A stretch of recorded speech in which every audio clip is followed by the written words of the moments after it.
New at 5, one of San Francisco's best spots to get an up-close and personal view of the Golden Gate Bridge is getting an update. The heavy-duty chains that lead to Fort Point are being replaced, and lots of people are noticing, and they're not happy. Here's NBC Bay Area Sergio Quintana in San Francisco.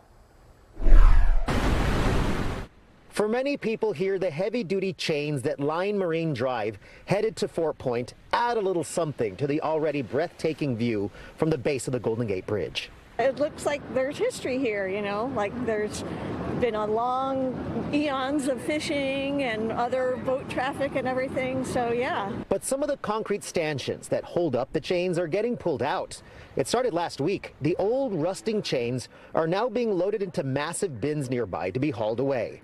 In their place, new silver handrails, which are a little underwhelming to some. This just says, you know, protection of ourselves against ourselves. According to the construction crew on site, the chains will eventually be recycled. The rest of the concrete stanchions and chains will be replaced near the end of January, so visitors should expect access to Fort Point to be affected when the project resumes early next week. Some people who checked out the new rails actually like them more. The old chains were kind of cool, and they gave it a, gave it a look, right? But honestly, these are further back. There's a little more space for pedestrians. Feels safer. I mean, I think it's pretty smart, especially with all these rocks and stuff right here.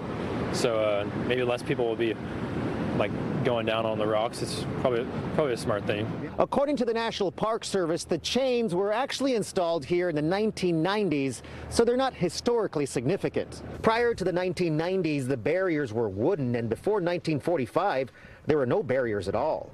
In San Francisco, Sergio Quintana, NBC Bay Area News.